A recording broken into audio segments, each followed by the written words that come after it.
Theta dimension less है, उसकी कोई जरूरत नहीं है कुछ भी लिखने का, उसका डायमेंशन होता नहीं, m0 l0 t0। 9th question number 9, f is equal to A 80 force is given by हाँ मेरे पास है ये बस F नंबर बोलो तुम। F equal to 80 plus BT square, ठीक है जी, where T is the time dimension of A and B. ठीक है जी। f is equal to 80 plus BT square, तो ये फोर्स है। जब लेफ्ट हैंड साइड में फोर्स है तो राइट हैंड साइड में फोर्स ही होगा, ये भी फोर्स है। ऐसा नहीं हो सकता ना कि किलोग्राम मीटर के इक्वल हो जाए, न्यूटन सेंटीमीटर के इक्वल हो जाए। इस साइड अगर न्यूटन है फोर्स है, इस साइड न्यूटन यूनिट्स है, तो इस साइड भी न्यूटन ही है। और ये अगर न्यूटन है तो ये भी न्यूटन ही है, कि न्यूटन में न्यूटन ही ऐड हो सकता है। Yes, न्यूटन में sir. न्यूटन ही ऐड हो सकता है, मतलब इसकी डायमेंशन क्या है, फोर्स की डायमेंशन है। इसकी डायमेंशन क्या है, जो फोर्स की डायमेंशन। 80 ए का तो पता नहीं है हमें डायमेंशन, ऐसे कैसा लिख लेते हैं। टी का तो हमें पता है, टी का डायमेंशन क्या होगा, T1। और इसकी जो टोटल डायमेंशन है वो किसके इक्वल है, वो फोर्स के डायमेंशन से। तो m1 l1 t-2, ये फोर्स के डायमेंशन है। तो टी को इधर ले जाओ, ए के डायमेंशन क्या होंगे, m1 l1 t-2 by t1। t1 अगर ऊपर जाएगा तो m1 l1 t-3। अब सेकंड टर्म है bt स्क्वायर। bt स्क्वायर के डायमेंशन में लिखना चाहूँ तो b की तो हमें कैलकुलेट ही करने हैं। टी स्क्वायर क्या हो गया, t2। और इसकी जो डायमेंशन है इस कंप्लीट bt स्क्वायर के डायमेंशन, वो फोर्स के डायमेंशन है। फोर्स के डायमेंशन m1 l1 t-2, ये फोर्स के डायमेंशन है। तो t2 नीचे जाएगा, b के डायमेंशन हो गए m1 l1 t-2 और t2 t-4। तो m1 l1 t-3 a के, l1 l1 t-4 b के।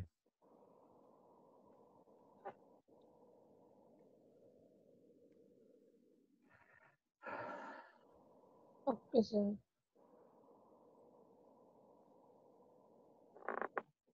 So question number 10. 10 Angular dimension calculation करेंगे. एंगुलर मोमेंटम और Planck's constant, sorry Planck's constant and angular momentum का डायमेंशन फॉर्मूला। देखो ये सारी चीजें डायमेंशन कैलकुलेट करने के लिए सबसे पहली जो चीज है वो तुम्हें फॉर्मूला याद होना चाहिए। क्या एंगुलर मोमेंटम का कोई फॉर्मूला पता है, कोई भी फॉर्मूला तुम्हें पता है एंगुलर मोमेंटम के बारे में, कुछ आइडिया हो तो वहीं से स्टार्ट कर सकते हो। एंगुलर मोमेंटम कोई शायद नहीं होता ना यूज 9-10 में, आया कभी एंगुलर मोमेंटम? No sir. शायद ऐसे आया हो, MVR, L इज MVR, ऐसे आया था। केमिस्ट्री में आता है, और जब इलेक्ट्रॉन रिवॉल्व करता है, रिवॉल्विंग इलेक्ट्रॉन का एंगुलर मोमेंटम NH/2 पाई होता है। Yes. एटम, वहां पर एंगुलर मोमेंटम आया होगा NH/2 pi, n times of h/2 pi. n is the shell number in which the electron is revolving। ऐसा Yes. कुछ, तो तुम इसको ऐसे याद रख सकते हो। और फॉर्मूला तुम्हें याद करना पड़ेगा, बिना फॉर्मूला के नहीं है। पर ये फॉर्मूला सारे जब हम एक चैप्टर आएगा रोटेशनल डायनामिक्स, वहां पर जब जाएंगे तो एंगुलर मोमेंटम के बारे में काफी दिनों तक बात होगी। और एंगुलर मोमेंटम के बारे में बात करेंगे तो फिर अपने आप तुम्हें फॉर्मूला पता होगा, तो डायमेंशन अपने आप आ जाते हैं।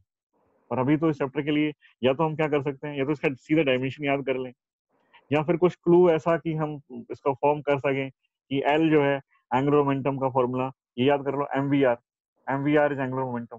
तो फिर M के लिख लो और V के लिख लो और R के लिख लो। R इज रेडियस या perpendicular distance, sorry perpendicular distance होता है R। तो ये डिस्टेंस है, ये वेलोसिटी है वहां से, तो उसे लिख सकते हैं M1 L1 t-1 और L यहाँ भी, तो L2 t-1। ये एंगुलर मोमेंटम के डायमेंशंस हो गए M1 L2 t-1। तो ये आएंगे तो तभी, पर अभी तुम क्या कर सकते हो, तुमसे रिलेटेड कोई एक आध फॉर्मूला याद करके, जैसे बी तुम्हें कैलकुलेट करना हो तो बी का फॉर्मूला शायद तुम्हें आया होगा 10th क्लास में कि व्हाट्सएप चल रहा था ना जब रेड नहीं जा रही। F is QVB sin theta, force is equal to QVB sin theta. तो बी कैलकुलेट करने के लिए Q और B को इधर ले आओ। तो इससे मतलब हम थोड़ा इधर उधर मैनिपुलेट करके कर सकते हैं। अदरवाइज तो फिर क्या तरीका है, मैग्नेटिक फ्लक्स का ये डायमेंशन फॉर्मूला क्या आएगा, ये पूरा याद कर लो। तो वो थोड़ा सा टिपिकल है। वो होता तो ये है कि बच्चों को याद कराया जाता है, सीधा याद कर लो। और मेरा मानना ऐसा है कि तुम लोग अगर ये थोड़े बहुत फॉर्मूला अगर तुम्हें कुछ टेंस से और कोरिलेट करके और तुम रिलेशन बना पाओ, तो शायद ये सारे फॉर्मूला तुम कैलकुलेट कर सकते हो। तो बेटर है कि एंगुलर मोमेंटम के लिए तुम फॉर्मूला याद रखो कि angular momentum is MVR, MVR बोलते हैं। थोड़ा और मैं बता देता हूँ ताकि याद रह जाए।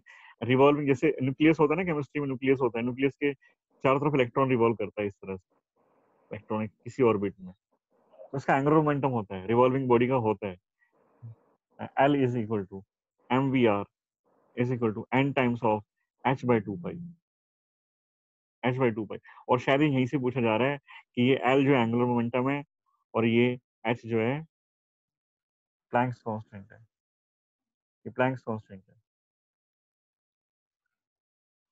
तो अब अगर हम ये देखें कि इसके डायमेंशन और इसके डायमेंशन सेम होने चाहिए, तो n का कोई डायमेंशन नहीं है, 2 का कोई डायमेंशन नहीं है, पाई का कोई डायमेंशन नहीं है, ये तो नंबर है, n is a shell number, number का कोई डायमेंशन होते ही नहीं। इसका मतलब ये होगा कि L के और H के डायमेंशन सेम, ये भी याद रखते हो। L इक्वल्स टू NH/2 पाई अगर है तो अगर तुम प्लैंक्स कांस्टेंट का निकाल सकते हो तो वही एंगुलर मोमेंटम का भी है, इसलिए दोनों एक साथ पूछे गए हैं शायद, क्या अलग अलग दे रखे हैं, एक ही डायमेंशन, दोनों एक ही डायमेंशन आएगा। Okay, sir. नेक्स्ट बताइए। Sir, 30. 30 13 Sir, 13. 13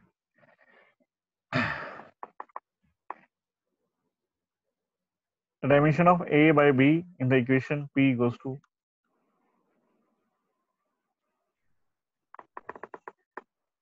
P is equal to A minus T square by Bx. A minus T square by Bx,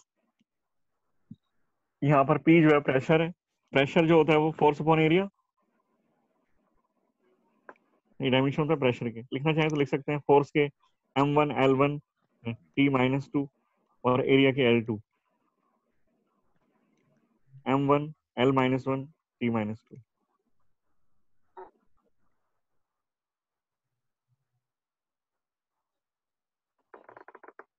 m1 l minus 1 t minus 2 ये प्रेशर के। तो इस साइड जो प्रेशर लिखा हुआ है इस साइड भी प्रेशर ही है, इस साइड भी प्रेशर ही लिखा हुआ है इसमें, तो ये हो गया।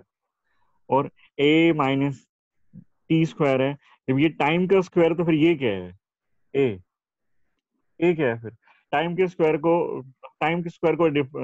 सब्ट्रैक्ट कर सकते हैं किस में से, जब भी टाइम का स्क्वायर तुमने सब्ट्रैक्ट किया है तो किस में सब्ट्रैक्ट हुआ होगा, ये क्या है, ये ए क्या होगा, ए क्या है बताओगे, ए क्या है।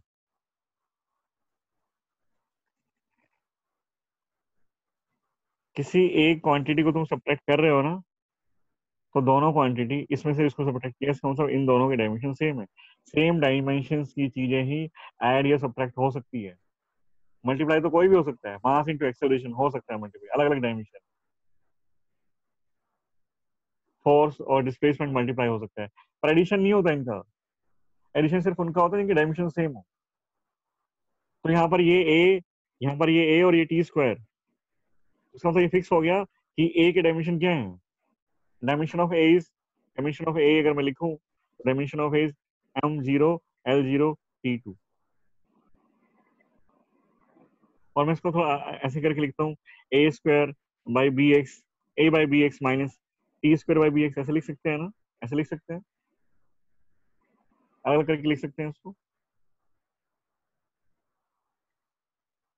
और ये तुम्हारा ये प्रेशर है तो ये भी प्रेशर है, ये भी प्रेशर है, प्रेशर में प्रेशर ही इक्वल प्रेशर ही होगा, ये भी प्रेशर, और सब्ट्रैक्शन है तो मतलब ये भी प्रेशर में ही प्रेशर माइनस हो सकता है।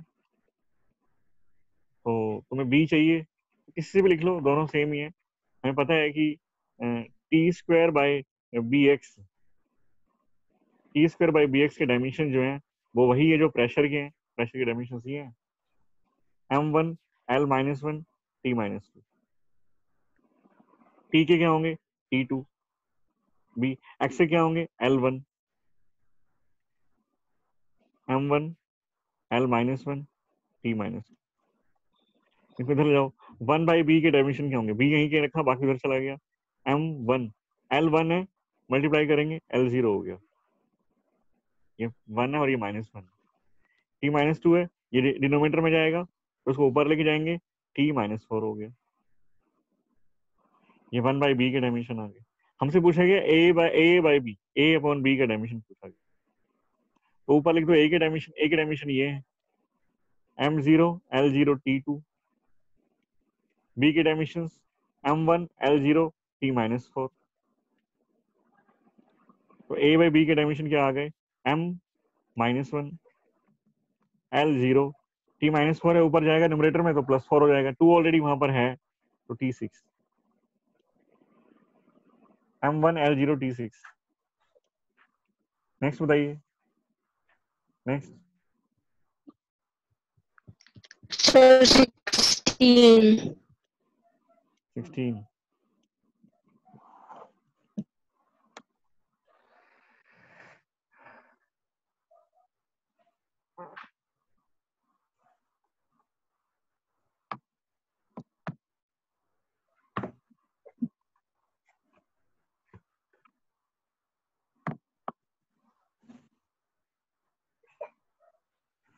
एक सेकंड रुकना।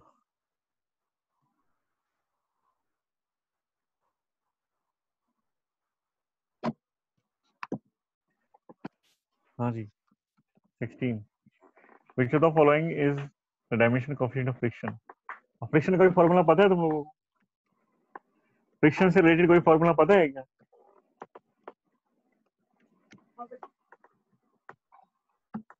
फ्रिक्शन से रिलेटेड कुछ पता है?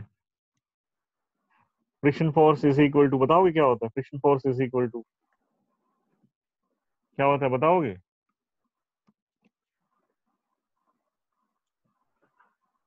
इतना तो आया होगा ना 9th 10th में, फ्रिक्शन फोर्स किसके इक्वल होता है?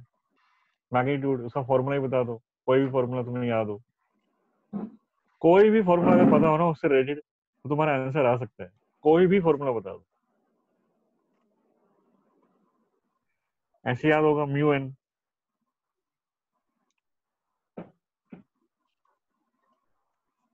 ये पता है friction force is equal to mu N, ये फ्रिक्शन फोर्स है, और ये एन क्या है, एन क्या है? Normal reaction. Normal reaction, normal force, मतलब ये भी फोर्स है और ये भी फोर्स है। Mu is equal to friction force by normal reaction, ये भी फोर्स ये भी force, dimensionless, mu 0 l0 t0। Next बताइए। Sir, 20. The velocity of a particle is given by this one say dimensions of a b and c. देखो अब ये तुम, मुझे लगता है कि तुम खुद से कर सकते हो इसको, अब ज्यादा जरूरत नहीं है इतनी, तो सेम चीज रिपीट हो रही है बार बार, a t plus b by t plus c. A के डायमेंशन पूछे, बी के पूछे, सी के पूछे, तो सी तो जो टाइम में ऐड हो रहा है, तो सी क्या है इसका मतलब? जब तुम इसको टाइम में ऐड कर रहे हो तो सी है क्या? सी क्या होगा फिर? सी भी टाइम में तो टाइम ही ऐड हो सकता है।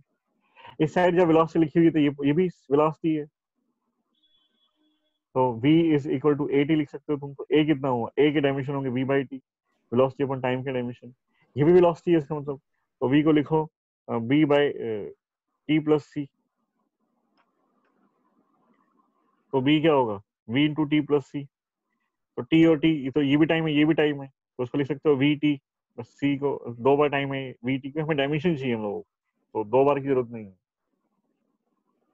v इंटू टी, तो वेलोसिटी इंटू टाइम, मतलब ये b तो जो वेलोसिटी इंटू टाइम क्या होता है, डिस्प्लेसमेंट, मतलब b तो डिस्प्लेसमेंट है, ए क्या है, वेलोसिटी अपॉन टाइम, इसका मतलब ए एक्सेलरेशन है, एक्सेलरेशन का डायमेंशन होता है m0 l1 t minus,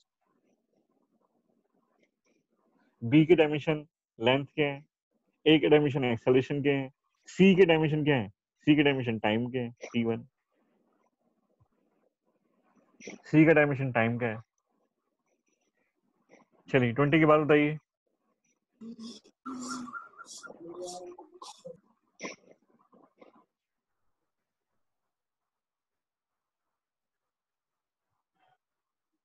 twenty के बाद Sir, 23rd.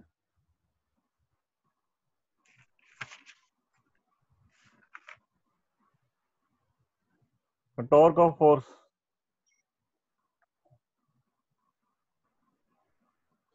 टॉर्क के बारे में आइडिया है कुछ, टॉर्क क्या होता है, कोई बताएगा मुझे? टॉर्क पढ़ा होगा थोड़ा बहुत। टॉर्क बता सकते हो? Omega cross R. वेलोसिटी होती है वो, आर क्रॉस ओमेगा ऐसे कुछ। टॉर्क टॉर्क होता है आर क्रॉस एफ, ये टॉर्क का फॉर्मूला है। आर यहाँ पर पोजीशन वेक्टर है, position vector. R cross F is torque.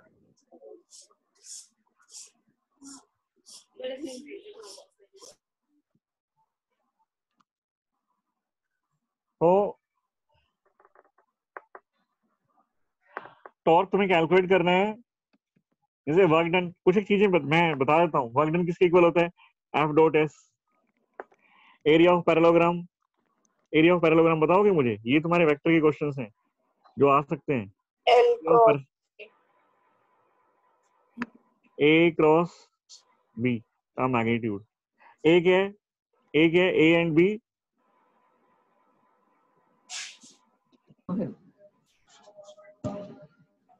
Are the length of sides of parallelogram. Parallelogram की जो साइड होती है ना, उसकी लेंथ है यहाँ पर। उसकी लेंथ को अगर वेक्टर की फॉर्म में दी हुई है लेंथ, तो ए क्रॉस बी तुम्हारा पैरेललोग्राम का एरिया आ जाता है। ट्रायंगल के एरिया, एरिया ऑफ ट्रायंगल कितना? Half of same A cross B. A and B यही है, A and B are sides of triangle, parallelogram के साइड्स। एक और मैंने बताया था in terms of diagonal of parallelogram, area of parallelogram होता है इन टर्म्स ऑफ डायगोनल्स। ये भी कभी कभी पूछ लेते हैं, हालांकि रेयरली मिलता है ऐसा क्वेश्चन देखने को। तो area of parallelogram in terms of diagonals बताओ कि क्या होगा? Half d1 cross d2। half of d1 cross d2. Here d1 and d2 are the diagonals of parallelogram. Here d1 and d2 are diagonals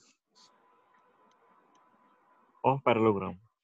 अगर sides दी हुई हैं तो direct side का cross product कर दो, और अगर डायगोनल्स दिए हुए हैं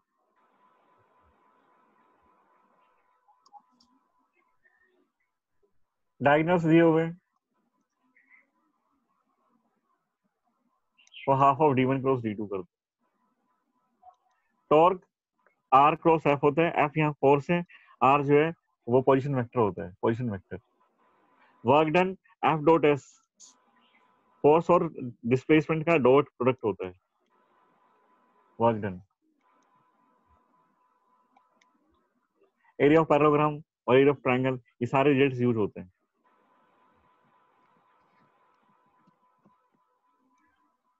तो अब तुम्हारा जो क्वेश्चन है क्वेश्चन नंबर 23, क्वेश्चन नंबर 23 के अकॉर्डिंग बात करें तो उसमें पूछा गया है torque.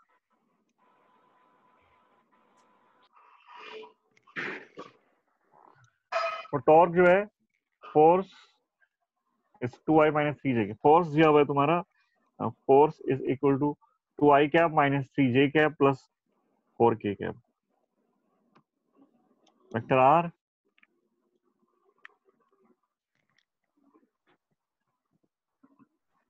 Three I cap plus 2j cap plus 3k cap.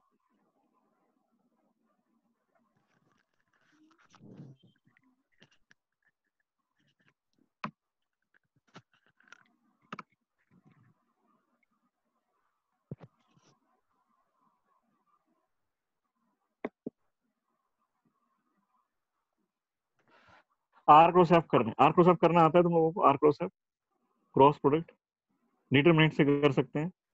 दो तीन मेथड में मैंने बताए थे, डिटरमिनेंट से कर सकते हो। क्लॉक एक क्लॉक बनाई थी आईजे की, उससे कर सकते हो। और एक फॉर्मूला बताया था, अगर तुम्हें वो याद है तो उससे भी कर सकते हो। तो फॉर्मूला याद करने के मैं फेवर में कभी नहीं होता। तो आईजे के डिटरमिनेंट मेथड लगा देते हैं और एक बार तुम्हें याद भी आ जाएगा कि क्या हुआ था। आर क्रॉस एफ ये टॉर्क है, ऐसे लिखा था टॉर्क। ये फर्स्ट वेक्टर है और ये सेकंड वेक्टर है, ये कम्यूट नहीं करते। ये एफ क्रॉस आर लिखोगे, आर क्रॉस एफ लिखोगे, दोनों में डिफरेंस है। R cross F is not equal to F cross R, दोनों सेम नहीं है, कम्यूट नहीं करते R cross F and F cross R. R और एफ कम्यूट नहीं करते, इसका मतलब ये है। अच्छा तो मुझे ये बताओ कि दोनों में क्या रिलेशन है? इन दोनों में क्या रिलेशन है इसमें? आर क्रॉस एफ और F cross R F is equal to minus of F cross R. Negative minus क्या होता है? negative vector of the first vector. Negative vector क्या होता है? Reference vector का opposite. ऑपोजिट डायरेक्शन में। आर क्रॉस एफ जिधर भी आएगा एफ क्रॉस आर उसका रिवर्स आएगा। आर क्रॉस एफ और एफ क्रॉस आर आपस में एक दूसरे के ऑपोजिट, इसलिए ऑपोजिट डायरेक्शन को मेंशन करने के लिए हम नेगेटिव साइन यहाँ यूज करते हैं। ये आर क्रॉस पे इसको मैंने कहा तुम नेगेटिव और माइनस बोलना ही नहीं है तुम लोगों को, मैंने ये कहा था तुम लोगों को, तुम्हें बोलना ही नहीं है, तुम ऐसे रीड करोगे इसको, R cross F is equal to the opposite. ये क्या है, क्या लिखा है? माइनस नहीं है, ये नेगेटिव भी नहीं है, इसको ऐसे मत बोलो, इसको बोलो ऑपोजिट है, ये opposite to F cross R, ऐसे याद करो ना तुम, गलती होने के चांसेस कम हो जाएंगे। इसको हमेशा ऐसे रीड करो, वेक्टर के अंदर नेगेटिव साइन मींस ऑपोजिट। तो आर क्रॉस एफ और एफ क्रॉस आर दोनों सेम नहीं है, अलग अलग हैं। तो हम यहाँ लिखते हैं आर फर्स्ट वेक्टर है, एफ सेकंड है। तो आर के कोफिशिएंट, आर का आई कोफिशिएंट आर ये है, आर का आई कोफिशिएंट 3 है, आर का जे का कोफिशिएंट 2 है, आर का के का कोफिशिएंट 3 है। एफ के, अब एफ के लिखेंगे सारे, एफ के कोफिशिएंट है 2 - 3 एंड 4, आई जे के 2 - 3 एंड 4। फिर ये जिसको सॉल्व करेंगे तो यहाँ मैं इसका रिजल्ट इधर लिखता हूँ कि इसको ये इसके इक्वल होता है और ये रिजल्ट आएगा। फिर मैंने कहा था तुम ऐसे बनाना, आई कैप सेकंड टर्म जे जो है वो नेगेटिव टर्म आती है जे की, जे कैप प्लस, ठीक है। और जब तुम्हें आई का कोएफिशिएंट लिखना हो ना तो आई की लाइन छोड़ दो, आई की लाइन को हटा दो। अब देखो क्या दिखाई दे रहा है, अब 2 और 4, 2 को 4 से मल्टीप्लाई करो इधर एंड इसको इससे मल्टीप्लाई करो। 2 को 4 से मल्टीप्लाई किया 8, माइनस 3 को 3 से मल्टीप्लाई किया -9, -9 माइनस। अब जे का कोएफिशिएंट लिखना है, जे का कोएफिशिएंट जब तुम लिखना चाहते हो तो जे की लाइन छोड़ दो, जे वाली लाइन छोड़ देंगे तो ये 3 है, 3 और ये 4, 3 × 4 12 माइनस, जे की लाइन तो छोड़ दी हम लोगों ने, 2 × 3 6 माइनस कर देंगे 6, के का कोएफिशिएंट, के जिस लाइन में वो लाइन पूरी छोड़ दो, ये लाइन छोड़ देंगे, के जिसमें ये लाइन छोड़ दी, बचे बचे हुए देख लो कोएफिशिएंट्स क्या क्या बचे हुए हैं। सी को -3 से किया -9, 2 को 2 से किया -4, 8 - -9 इज 17 आई कैप, 12 - 6 इज 6, बाहर माइनस है -6 जे कैप, -9 - 4 इज 13 के कैप। ये टॉर्क है तुम्हारा, ये आंसर है 17 आई कैप -6 जे कैप -13 के कैप, ये तुम्हारा आंसर है।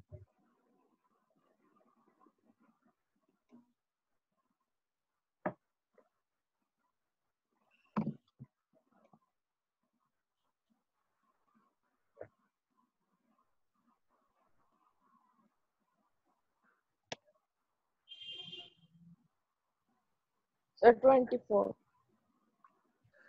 24 है, unit vector represented by this value of सी।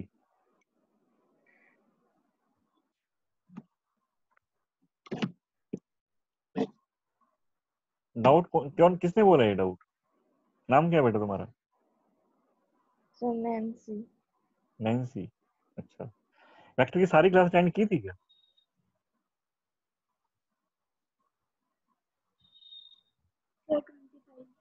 हम्म,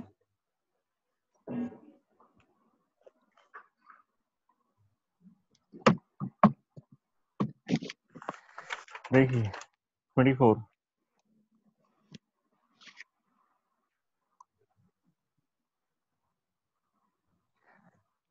एक वेक्टर दिया हुआ है, वेक्टर यूनिट वेक्टर है कोई 0.5 आई कैप प्लस 0.8 जे कैप प्लस सी के कैप, ये कोई वेक्टर दिया हुआ है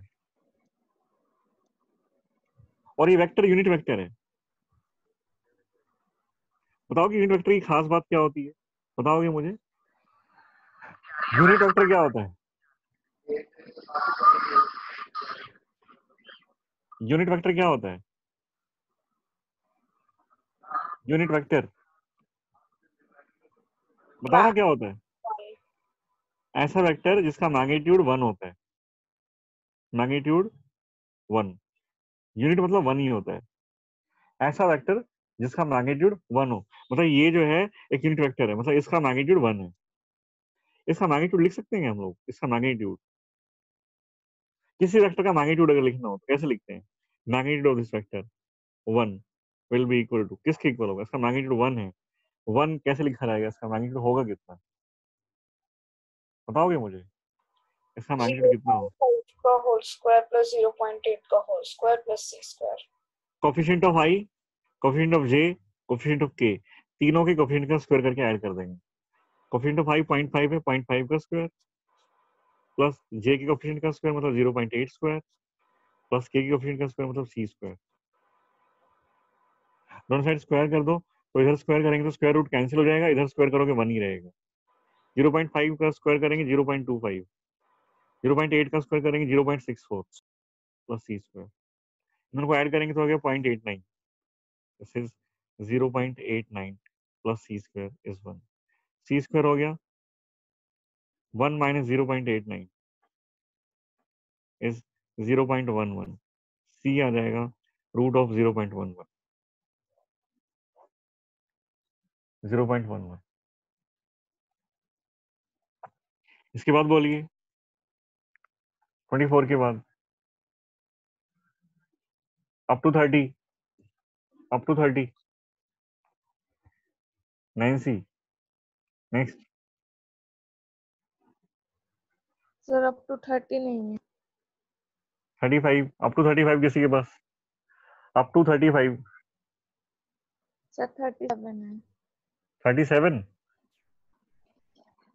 34। 34,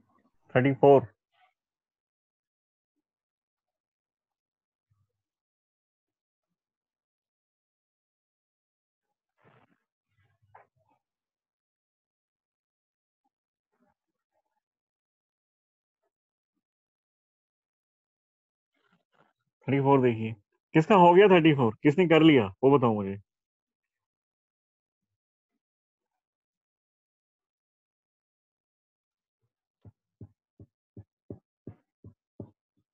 किसका हुआ है?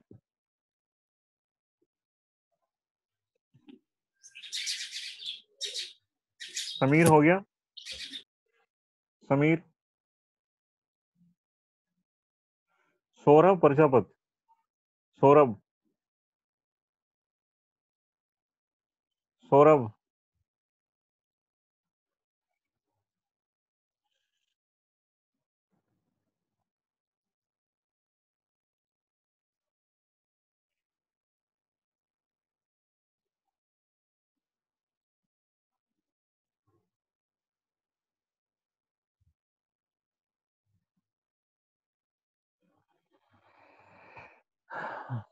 सोनिया, कर लिया नहीं असाइनमेंट? Yes sir. हो गया ये क्वेश्चन? सर मैंने तो ये लगाया कि वो ट्रिपलेट है तो 90 डिग्री होगा। ट्रिपलेट है मतलब? पाइथागोरियन ट्रिपलेट है ना पी क्यू आर का। अच्छा, 90 डिग्री तो बहुत सारे ऑप्शंस में है, सारे मतलब लगभग सभी ऑप्शंस में 90 डिग्री एंगल दिया हुआ है, तो कौन सा छाटेंगे? ए, बी या सी या डी? और सर बाकी दो इक्वल है तो 45 45 हो जाएगा क्योंकि ट्रायंगल में 180 डिग्री का सम होता है। अच्छा, तो मेरे को नहीं लगता आंसर आएगा ऐसा, आंसर मैच कर गया था। सर शायद हाँ। 34 का ए, 90 डिग्री, 135 एंड 135, 45 45 है ही नहीं। अर्पित, कोई बात नहीं, अच्छा क्वेश्चन है इसलिए पूछ रहा था मैं, किसने ट्राई किया है, क्या ट्राई किया है? अर्पित,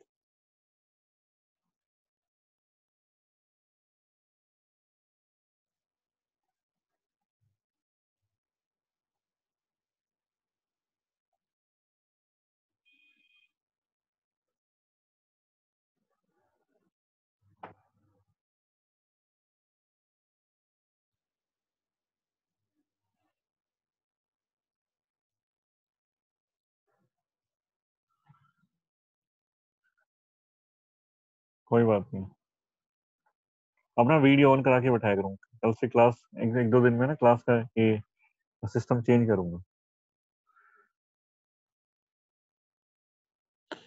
टैबलेट के ऊपर क्लास लेंगे,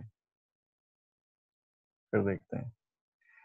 P plus Q plus R is 0 degree 0 और 2 ऑफ 3 हम उसको ऐसे लिख सकते हैं ना, ध्यान से देखना है इसको, थोड़ा ट्रिकी सा क्वेश्चन है ये, लिख सकते हैं ना ऐसे। P प्लस क्यू जो है वो वेक्टर आर के रिवर्स है। P प्लस क्यू मतलब जो पैरेललोग्राम बनाएंगे और P प्लस क्यू आता है वो वेक्टर आर के रिवर्स आता है। मतलब वैसे ज्यादा अच्छा रहेगा मैं इसको ए बी सी ले लूँ, तो आर और आर तुम ना रिजल्टेंट में कंफ्यूज हो जाओगे, तो समझाने के लिए ज्यादा अच्छा है मैं ऐसे लेता हूँ, वेक्टर ए plus vector B plus vector C ये दिया हुआ है, ऐसे मानो। वेक्टर ए प्लस बी को लिखेंगे vector A plus vector B is equal to negative vector C.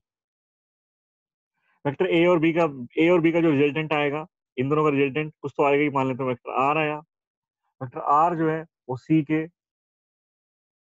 Reverse है, थर्ड वेक्टर के रिवर्स डायरेक्शन, थर्ड वेक्टर के रिवर्स डायरेक्शन में।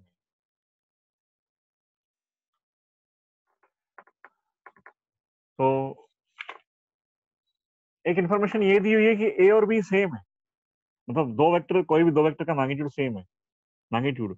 तो मान लेते हैं कि ए का मैग्नीट्यूड और बी का मैग्नीट्यूड सेम है, मान लेते हैं कि ए है। तो थर्ड वेक्टर जो बचा सी, सी का magnitude is root two times of magnitude of either vector is √2a। ये गिवन इंफॉर्मेशन है। अब तीन इंफॉर्मेशन हमें यहाँ से मिल गई है जो हमें दे रखी है। एक तो ये कि ए और बी का जो रिजल्टेंट आएगा वो थर्ड वेक्टर के रिवर्स डायरेक्शन में है। दूसरा, दो वेक्टर का मैग्नीट्यूड सेम है, तो हमने मान लिया कि ए और बी का मैग्नीट्यूड सेम है, तो थर्ड वेक्टर है वो इन दोनों वेक्टर के मैग्नीट्यूड के √2 टाइम्स है, √2 टाइम्स ऑफ ए। और यहाँ से हम लिख सकते हैं कि भाई ये ए प्लस बी है और ये माइनस सी है, इसका मतलब है कि ए प्लस बी का जो रिजल्टेंट है वो ऑपोजिट है, नेगेटिव मतलब ऑपोजिट डायरेक्शन में है। तो हम सिर्फ मैग्नीट्यूड की बात करें तो हम ऐसे लिख सकते हैं a plus b is equal to mod of c. Magnitude तो सेम होगा, डायरेक्शन ही तो ऑपोजिट है ना, है तो इक्वल, इक्वल मतलब मैग्नीट्यूड सेम और direction opposite. A plus b का लिखना चाहें, दो वेक्टर है,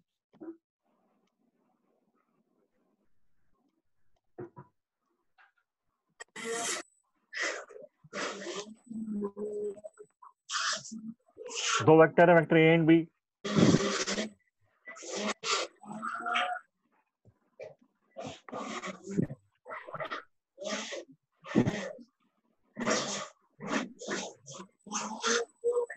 ओप्पो F11 कौन है ये? माइक्रोफोन्स ऑफ रखो, मान जो बैकग्राउंड में जो डिस्टर्बेंस होता है ना वो पूरी क्लास को डिस्टर्ब करता है। जब तुम्हें कुछ बोलना हो तो अनम्यूट करो और बोल दो, और बात खत्म होने के बाद वापस म्यूट कर लो। तो ए प्लस बी का मैग्नीट्यूड अगर लिखना चाहें हम लोग कि जब ए और बी का मैग्नीट्यूड सेम है तो क्या लिखेंगे हम इसको, बताओगे मुझे जरा, बताओगे? 2a अगर cos एक by 2. 2a cos of theta by 2 is equal to magnitude of c is √2a, is √2a, a से a कैंसिल हो गया, cos of theta by 2 is equal to √2 by 2, √2 by 2 is 1 by √2। cos की वैल्यू 1 by √2 आ रही है, मतलब angle जो है theta by 2 is 45 degree, theta 90 degree.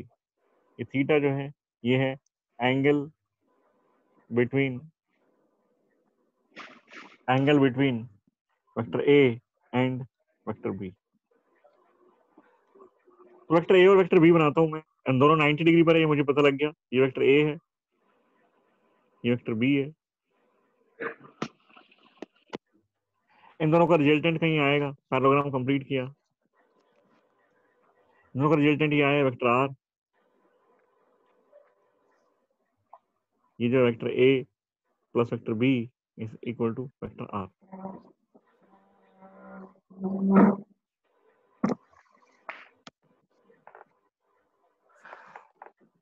Vector A, vector B और वेक्टर आर ये हो गया। अब सी की बात करते हैं। सी के बारे में इंफॉर्मेशन ये है कि c is opposite to the vector A plus vector b. Vector A plus vector b ये है हमारा। सी इसके ऑपोजिट है, सी इसके ऑपोजिट है, मतलब इस तरफ है सी, सी ऐसे है, ये सी है, ये वेक्टर सी है, ये वेक्टर आर है, ये वेक्टर ए प्लस बी है, सी इसके ऑपोजिट है।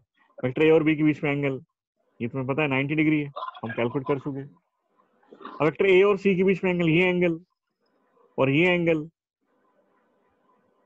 ये एंगल जो है ये एंगल, ये वेक्टर ए और वेक्टर सी के बीच का एंगल ये एंगल है। टेल से टेल देखते हैं हमेशा। वेक्टर बी और वेक्टर सी के बीच में जो एंगल है वो ये एंगल देखने हम लोग कितने।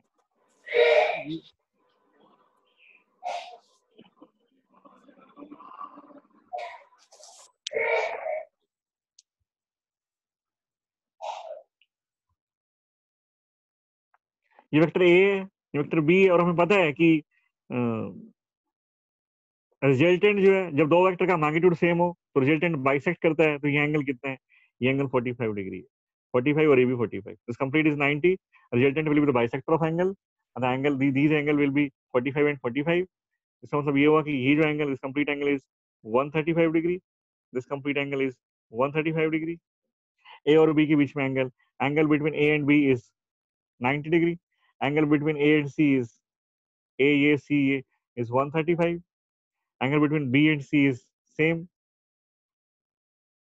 B and C is same, that is 135 degree।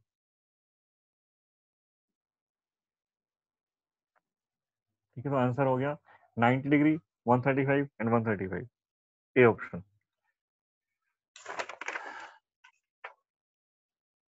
Next बताइए, next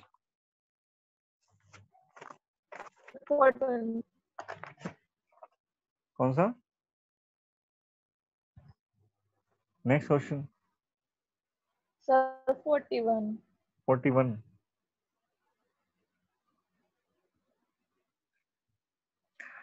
The value of n so that vector 2i 3j are coplanar।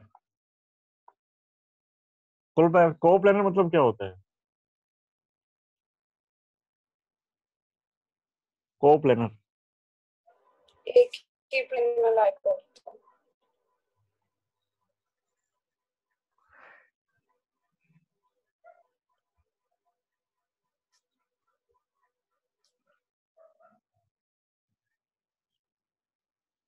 तुम ए वेक्टर बी वेक्टर सी, तीन वेक्टर दिए हुए हैं।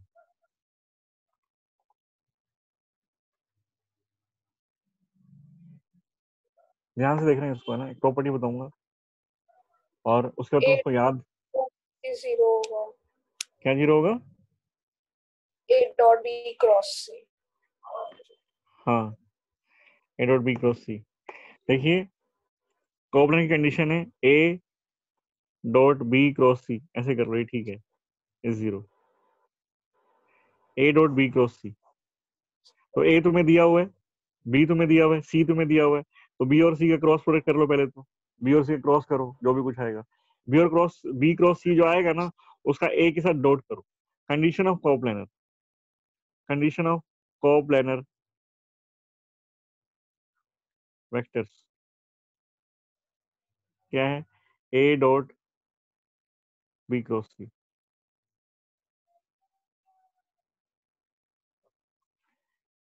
कंडीशन ऑफ परपेंडिकुलर वेक्टर्स, इसी की कंडीशन है भाई। पैरेलल वेक्टर्स,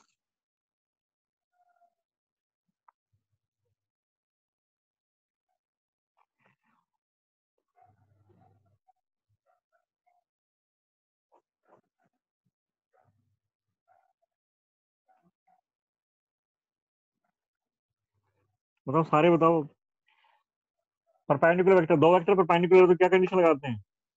डॉट तो to product a dot b is zero, इसलिए a dot B cross c zero. और दो वेक्टर पैरेलल है या इन द सेम लाइन है और इन सेम लाइन, तो क्या होगा? Cross product 0 sir. Cross zero करेंगे, a cross b is 0। Volume of parallelepiped, parallelepiped पता है क्या होता है?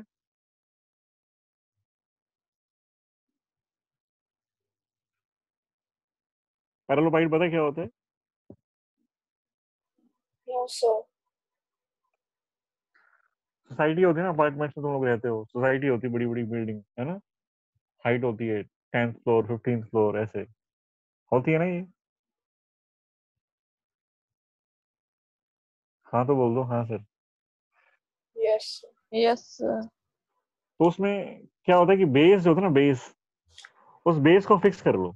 बेस बेस कहीं नहीं जाएगा, बेस फिक्स है। और फिर टॉप है ना, बिल्डिंग का टॉप, उसको थोड़ा शिफ्ट कर दो, थोड़ा शिफ्ट। जैसे हम लोग बात करें कि एक रेक्टेंगल है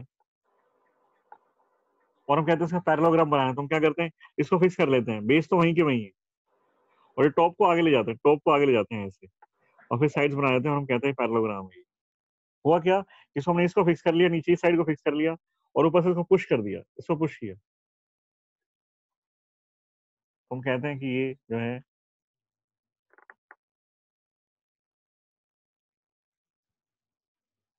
पैरेललोग्राम है। ऐसे ही क्यूब होता है, क्यूब या, तो पैरेललोपाइड क्या होता है? पैरेललोपाइड वैसे तुम इसको भी बोल सकते हो कि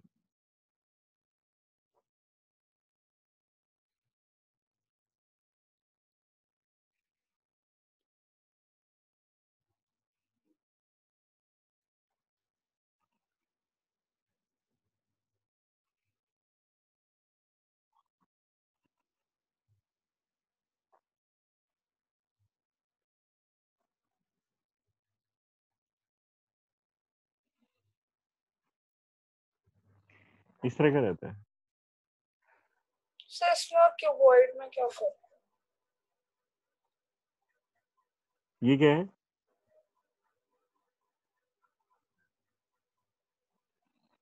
रेक्टेंगल। और ये क्या है? पैरेललोग्राम है ना। दोनों में क्या डिफरेंस है?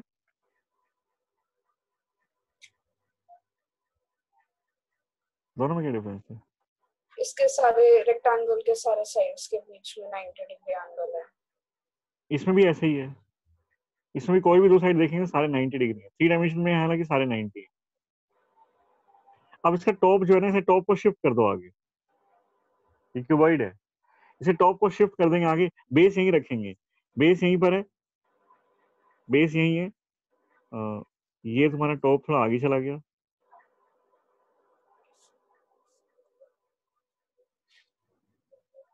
ये था ना, ये यहाँ आ गया, ये यहाँ आ गया, ये यहाँ।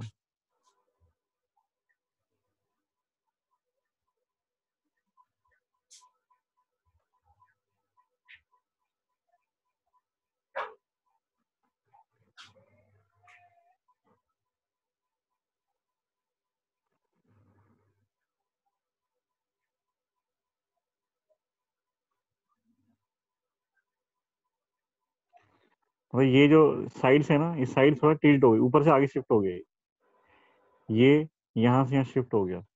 जैसे रेक्टेंगल की टॉप साइड को शिफ्ट किया था ना, ऐसे इधर शिफ्ट किया था, आगे चली गई है, ऐसे का टॉप आगे चला गया, इसको बोलते हैं पैरेललोपाइड।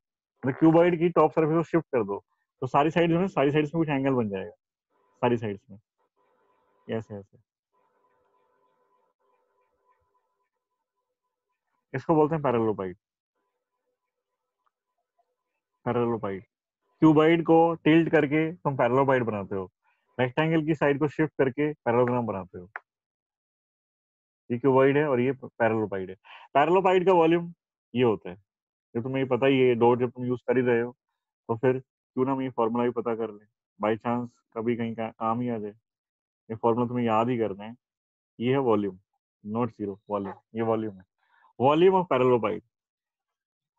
और इसके लिए एप्लीकेबल है भाई, पैरेललोग्राम का एरिया अगर तुम्हें आता है तो फिर रेक्टेंगल का तो आ ही जाएगा, एंगल ही तो पुट करना है, एंगल 90 डिग्री पुट कर दोगे तो रेक्टेंगल हो जाएगा। तो मतलब ये पैरेललोपाइड का भी एंगल 90 डिग्री पुट कर दोगे,